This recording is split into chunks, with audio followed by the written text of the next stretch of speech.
Ça a été, je pense, une de nos motivations principales, c'est que ce service qui correspond vraiment à un temps fort où les familles sont dans la peine puisqu'elles viennent de perdre un proche, soit vraiment porté par la puissance publique à tout point de vue, que ça ne soit pas simplement une activité commerciale, mais qu'on puisse vraiment apporter ce service pour les familles qui choisissent la crémation.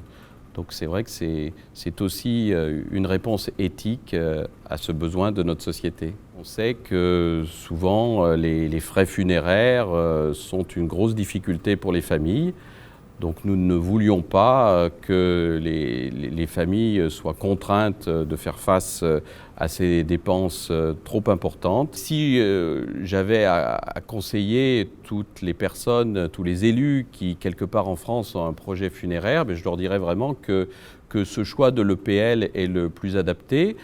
Et au-delà du fait qu'au sein de la fédération, nous sommes heureux de nous retrouver la vingtaine d'EPL pour échanger nos expériences, nous pensons que nous avons aussi un rôle à jouer de conseil envers les collectivités qui auraient ce projet. Pour nous, la solution SPL était la meilleure solution, puisqu'il y avait la nécessité d'associer pratiquement 200 communes au projet. Au-delà de la maîtrise des coûts, il y a aussi la possibilité d'avoir un projet qui répond bien à toutes les normes environnementales en vigueur. Et puis nous avons aussi un comité d'éthique rattaché au comité d'audit qui veille à ce que les cérémonies se déroulent avec beaucoup de dignité, puisque c'est quand même un aspect des choses que nous voulions maîtriser. Pour nous, l'important, c'était le crématorium.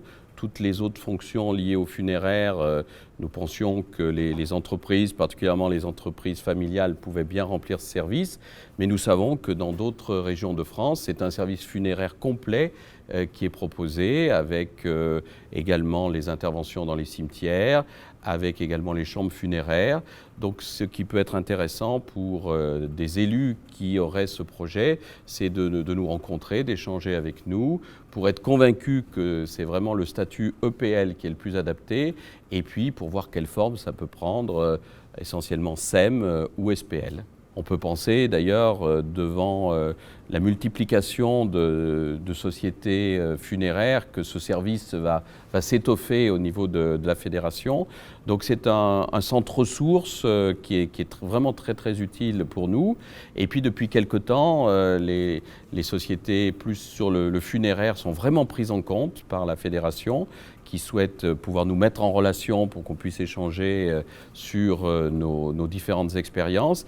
Et puis, nous sommes quelques EPL à vouloir être plutôt militants et à pouvoir donner des conseils à toutes les collectivités qui ont un projet funéraire et qui se posent peut-être encore la question de savoir si c'est plus une proposition privée ou une proposition publique.